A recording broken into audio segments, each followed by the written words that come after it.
Hello hi ನಮಸ್ಕಾರ. ನೀವು ನೋಡ್ತಾ ಇದ್ದೀರಾ ಪಲ್ಸ್ ಆಫ್ ಪಬ್ಲಿಕ್. ನಾನು ನಿಮ್ಮ ಶಯಾನ್. ವೀಕ್ಷಕರೇ, ಒಂದು ಸ್ಮಾಲ್ ಫ್ಲಾಶ್ ಬ್ಯಾಕ್ ಹೋಗ್ತಾ ಬರೋಣ. ವಿಡಿಯೋನ ಗಮನಿಸಿ. ಏನು ಎಲ್ಲ ಸಕ್ಕ ಡ್ಯಾಮೇಜ್ ಆಗ್ಬಿಟ್ಟೈತೆ ಅತ್ಲಾಗಿ. ಎಲ್ಲಿ ನುಗ್ಗಿಸ್ತಿ ಅಲ್ಲಿ ಮಂದಿಗೆ ಬದಿದಲ್ಲಿ ತಗದು ಸುಟ್ಟಾಕ್ಲ ಗಾಡಿ ಬೇವರ್ತಿ ಸುಳಮಂದ ಬರ್ತೀರಾ ಅತ್ಲಾಗಿ. ಅಲ್ಲ ಅಲ್ಲಿ ಒಂದು ಬೈಕ್ ಹೋಗ್ತಾ ಇದೆ, ಅದಕ್ಕೆ ಸೈಡ್ ಹೊಡ್ಕೊಂಡು ಏನ್ ಟರ್ನಿಂಗ್ ಇದು. ಅವ್ರು ಆ ಕಡೆ ಹೋಯ್ತಾ ಇದ್ದಾರೆ ಅಂತ ಅರ್ಜೆಂಟ್ ಏನು ಈ ಕಡೆ ಒಂದು ಗಾಡಿ ಬರಕ್ಕೆ ಇವ್ರಿಗೆ. ಸೈಡ್ ಕುತ್ಕೊಡ್ರಿ ಬನ್ನಿ ಕೈ ಗೌಲ್.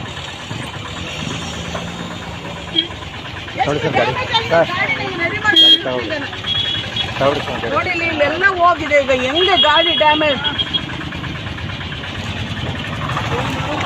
ಅಕ್ಕ ತೆಗೀರಿ ಗಾಡಿ. ಗಾಡಿ ತಗೊಂಡೇ ಮಾಡೋಣ.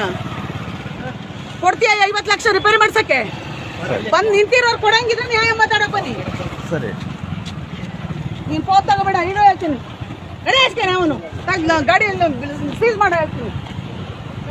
ಗಾಡಿ ಹೇಳ್ತೀನಿ, ಅವ್ನು ಬೈಕ್ ಮುಟ್ಬೇಡ ಅಂತ ಹೇಳು. ಅವನಿಗೆ ಸಾಲಿಗ್ರಾಮ ಹೆಸರು ಬರುತ್ತೆ ಹೇಳ್ತೀನಿ.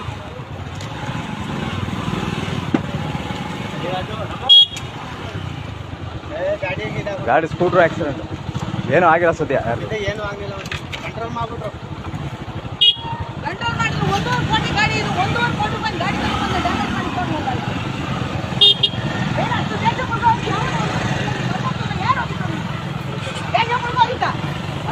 ದೇಶ ಈ ಗಾಡಿನೂ ಗೊತ್ತು, ಈ ಕಡೆ ಆ ಕಡೆಯಿಂದ ಅವ್ರು ಹೋಯ್ತಾವ್ರ ಒಂದು ಗಾಡಿ. ಲೆಫ್ಟ್ ಸೈಡ್ ಗಾಡಿ ಬರ್ಬೇಕಾ ನೀವು? ಅವ್ನು ಹತ್ತಿಂದ ಬರ್ತಿದ್ದ. ಎಲ್ಲಿಂದ ನಾವು ಬಂದಿದ್ದ ಆ ಕಡೆಯಿಂದ. ನಿಮ್ ರೂಟ್ ಲೆಫ್ಟ್ ನೀವು ಬಂದಲ್ಲಿ ಲೆಫ್ಟ್ ಬರೋದು ಇಲ್ಲಿ ಬಸ್ ಬರ್ತೀವಿ, ರೈಟ್ ಅಲ್ಲಿ ಬರ್ತಾರ ಗಾಡಿ ಬರ್ತೀವಿ. ಅಕ್ಕಿ ಈ ಕಡೆ ಹಲೋ, ಅವ್ನು ಯಾರ ಬೈಕಲ್ಲಿ ಅಡ್ಡ ಬಂದು ನನ್ನ ಗಾಡಿ ಎಲ್ಲ ಫುಲ್ ಡ್ಯಾಮೇಜ್ ಆಗೋಯ್ತು ಕಣ. ಅವನು ಅಲ್ಲಿ ಪೊಲೀಸ್ ಬರಕ್ಕೆ ಹೇಳಿಲ್ಲ ನಂಗೊಂಚೂರು. ವೀಕ್ಷಕರೇ, ತಾವೆಲ್ಲರೂ ವಿಡಿಯೋನ ಗಮನಿಸಿದ್ವಿ.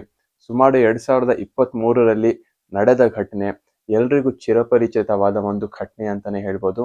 ಸಾಕಷ್ಟು ಮಂದಿ ನಿರೀಕ್ಷೆನೂ ಮಾಡಿರಲಿಲ್ಲ ಎಂತ ಮಾತುಗಳು ಓರ್ವ ಜನಪ್ರತಿನಿಧಿಯಿಂದ ಬರುತ್ತೆ ಅಂತಾನು ಕೂಡ ಯಾರೂ ಕೂಡ ನಿರೀಕ್ಷೆ ಮಾಡಿರದೇ ಇರುವ ಒಂದು ಮಾತುಗಳನ್ನ ಈ ಜನಪ್ರತಿನಿಧಿ ಹಾಡಿದರು. ಸೊ ಕುಟುಂಬದ ಹಿನ್ನೆಲೆ ನೋಡ್ತಾ ಹೋದ್ರೆ ದೊಡ್ಡ ರಾಜಕೀಯ ಕುಟುಂಬನೇ ಇವ್ರದ್ದಾಗಿತ್ತು. ಸೊ ಇವರ ಒಂದು ಕ್ಷೇತ್ರದಲ್ಲಾಗಿರ್ಲಿ ಸಾಕಷ್ಟು ಜನ ಇವರಿಗೆ ಬೆಂಬಲವನ್ನು ನೀಡ್ತಿದ್ರು, ಸಾಕಷ್ಟು ಜನ ಇವರಿಗೆ ಪ್ರೀತಿಯನ್ನ ತೋರಿಸ್ತಿದ್ರು.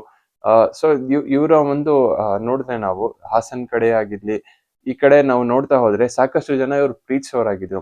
ಆದ್ರೆ ಈ ಒಂದು ಇನ್ಸಿಡೆಂಟ್ ಟೈಮಲ್ಲಿ ಸಾಕಷ್ಟು ಜನ ಅವ್ರಿಗೆ ಕೈಗೆ ಬಿಟ್ರು. ಯಾಕಂತ ಹೇಳಿದ್ರೆ ತಪ್ಪು ಏನಿದೆ ಯಾರಿಂದ ಮಾಡಿದ್ರು ಕೂಡ ತಪ್ಪು. ಆ ಜನಪ್ರತಿನಿಧಿಗಳಾಗಿರ್ಲಿ, ಅದು ಜನಸಾಮಾನ್ಯರಾಗಿರ್ಲಿ, ತಪ್ಪು ಯಾರು ಮಾಡಿದರೂ ತಪ್ಪು ಅನ್ನೋದಕ್ಕೆ ಅದು ಸಾಕ್ಷಾತ್ ಉದಾಹರಣೆ ಅಂತಾನೆ ಹೇಳ್ಬೋದು. 2023ರಲ್ಲಿ ನಡೆದ ಘಟನೆ ಜಸ್ಟ್ ಒಂದು ಆಕ್ಸಿಡೆಂಟ್ ನಡೆದೋಗುತ್ತೆ. ಆಕ್ಸಿಡೆಂಟ್ ಇಂಟೆನ್ಷನ್ ಎರಡಲ್ಲೂ ತುಂಬಾ ವ್ಯತ್ಯಾಸ ಆಗಿದೆ. ಆಕ್ಸಿಡೆಂಟ್ ಅಂತ ಹೇಳಿದ್ರೆ ನಾವು ನೋಡ್ತಾ ಹೋದ್ರೆ ಬೈ ಮಿಸ್ಟೇಕ್ ಆಗುವುದನ್ನ ಆಕ್ಸಿಡೆಂಟ್ ಅಂತ ಕರಿತೀವಿ.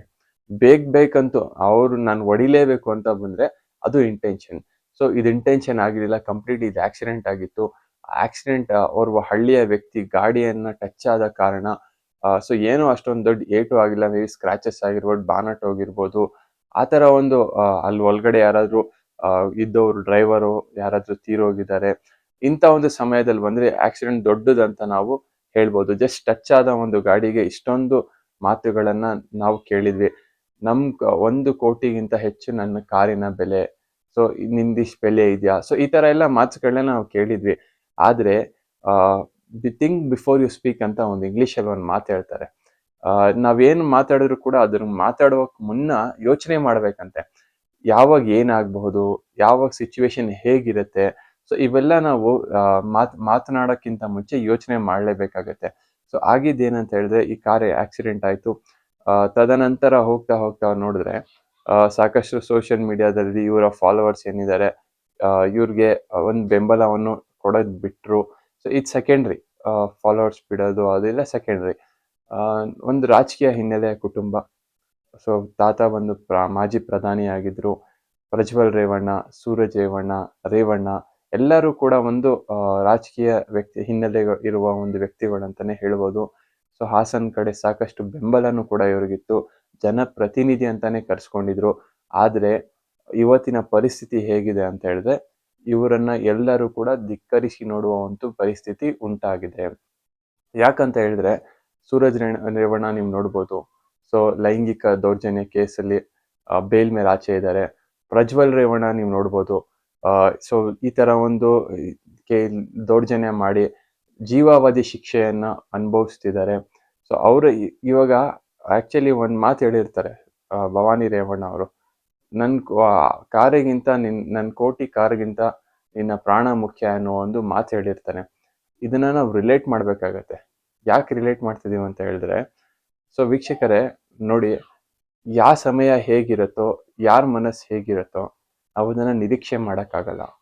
ಯಾರ ಮನಸ್ಸಿನಿಂದ ಯಾವಾಗ ಶಾಪ ಬರುತ್ತೋ, ಅದು ಯಾವಾಗ ನಿಜ ಆಗುತ್ತೋ, ಯಾವಾಗ ನೊಂದ್ಕೊಂಡು ಅವ್ರು ಶಾಪ ಕೊಡ್ತಾರೋ, ಸೊ ಅವೆಲ್ಲ ನಾವು ಹೇಳಕ್ಕಾಗಲ್ಲ. ಇದು ನಾನು ಯಾರೋ ಶಾಪ ಕೊಟ್ಟರು, ಅವ್ರ ಆಕ್ಸಿಡೆಂಟ್ ಆಯಿತು, ಅದಕ್ಕೆ ಹಿಂಗಾಯ್ತು, ಅವ್ರು ಅದಕ್ಕೆ ಜೈಲಲ್ಲಿದ್ದಾರೆ, ಖಂಡಿತವಾಗ್ಲೂ ಇಲ್ಲ.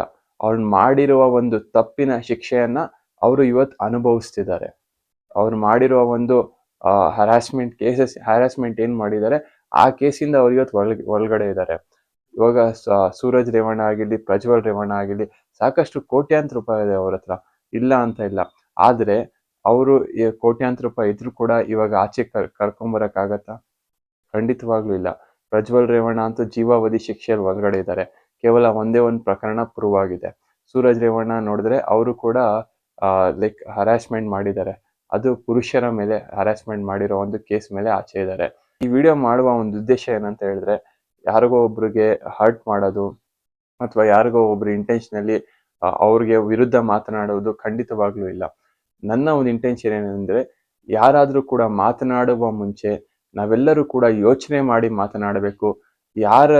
ಯಾರ ಮನಸ್ಸನ್ನು ನಾವು ನೋವಿಸಬಾರದು ಅನ್ನೋ ಒಂದು ಸಂದೇಶವನ್ನು ಈ ವಿಡಿಯೋ ಮುಖಾಂತರ ಕೊಡ್ಬೇಕಂತ ಮಾಡ್ತಿದ್ದೀನಿ ಅಷ್ಟೇ. ಸೊ ಸೂರಜ್ ರೇವಣ್ಣ, ಪ್ರಜ್ವಲ್ ರೇವಣ್ಣ ಸಾಕಷ್ಟು ಸೋಷಿಯಲ್ ಮೀಡಿಯಾಸ್ಗಳಲ್ಲಿ ಸಾಕಷ್ಟು ಜನ ಇನ್ಫ್ಲುಯೆನ್ಸರ್ಸ್ ಆಗಿರ್ಲಿ, ಸುದ್ದಿ ವಾಹಿನಿಗಳಾಗಿರ್ಲಿ, ಎಲ್ಲರೂ ಕೂಡ ಇದ್ರ ಬಗ್ಗೆ ಮಾತನಾಡಿದ್ದಾರೆ. ತಮ್ಮೆಲ್ಲರಿಗೂ ಒಂದು ಈ ಕೇಸ್ ಏನಿದೆ ಪರಿಚಯವಾಗಿರೋ ಒಂದು ಕೇಸೇ. ಸೊ ಇದರ ಕುರಿತು ನಾನು ಹೆಚ್ಚಾಗಿ ಮಾತನಾಡಲ್ಲ. ಸೊ ವೀಕ್ಷಕರೇ, ನನ್ನ ಉದ್ದೇಶ ಇಷ್ಟೇ. ಈ ವಿಡಿಯೋ ಮಾಡುವ ಉದ್ದೇಶ ಏನಂದ್ರೆ, ಥಿಂಕ್ ಬಿಫೋರ್ ಯು ಸ್ಪೀಕ್. ಅಂದ್ರೆ ನೀವು ಮಾತನಾಡಕ್ಕಿಂತ ಮುಂಚೆ ಯೋಚನೆ ಮಾಡಿ. ನಾವು ಮಾತನಾಡಿದ ಪರಿಣಾಮ ಏನಾಗಬಹುದು, ಅದರ ರಿಸಲ್ಟ್ಸ್, ಅದರ ಔಟ್ಕಮ್ಸ್ ಏನಾಗ್ಬೋದು. ಸೊ ಈ ಒಂದು ಉದ್ದೇಶದಿಂದ ಇವತ್ತು ವಿಡಿಯೋವನ್ನ ಮಾಡ್ತಾ ಇದ್ದೀನಿ. ಸೊ ವೀಕ್ಷಕರೇ, ವಿಡಿಯೋ ಕುರಿತು ನಿಮ್ಮ ಅನಿಸಿಕೆಯನ್ನ ಕಮೆಂಟ್ ಮಾಡಿ. ಸೊ ಇತ್ತೀಚೆಗೆ ಆಗ್ತಿರೋ ಒಂದು ರಾಜಕೀಯ ಬೆಳವಣಿಗೆಯಲ್ಲಿ ನೀವು ನೋಡ್ಬೋದು, ಪ್ರಜ್ವಲ್ ರೇವಣ್ಣ ಅವ್ರಿಗೆ ಜೀವಾವಧಿ ಶಿಕ್ಷೆ ಆಗಿದೆ. ಸೂರಜ್ ರೇವಣ್ಣ ಅವ್ರಿಗೆ 29th ವರೆಗೆ ಲಾಸ್ಟ್ ಡೇಟ್ ಕೋರ್ಟ್ ಕೊಟ್ಟಿದೆ. ಸೊ ಇವೆಲ್ಲ ನಾವು ನೋಡ್ಬೋದು. ಭವಾನಿ ರೇವಣ್ಣ ಅವರು ಕೂಡ ಬೇಲ್ ಮೇಲಿದ್ದಾರೆ. ಸೊ ಇವೆಲ್ಲ ಗಮನಿಸೋಣ. ನಿಮ್ಮ ಅನಿಸಿಕೆ ಏನಿದೆ ವೀಕ್ಷಕರೇ, ಕಾಮೆಂಟ್ ಸೆಕ್ಷನ್ ಅಲ್ಲಿ ತಿಳಿಸ್ಕೊಡಿ. ವಿಡಿಯೋನ ಲೈಕ್ ಮಾಡಿ, ತಪ್ಪದೆ ಶೇರ್ ಮಾಡಿ, ಹಾಗೂ ನಮ್ಮ ಚಾನಲ್ ಅನ್ನ ಸಬ್ಸ್ಕ್ರೈಬ್ ಮಾಡಿ. ಹಾಗೂ ನನ್ನ ಇಂಟೆನ್ಷನ್ ಏನು ಹೇಳಿದ್ದೀನಿ, so think before you speak and the outcome is yours. ಈ ಒಂದು ವರ್ಡ್ ಮೇಲೆ ಎಲ್ಲರೂ ಕೂಡ ಗಮನವನ್ನು ಹಾರಿಸಿ ಅಂತ ಹೇಳ್ತೀನಿ. ಧನ್ಯವಾದ.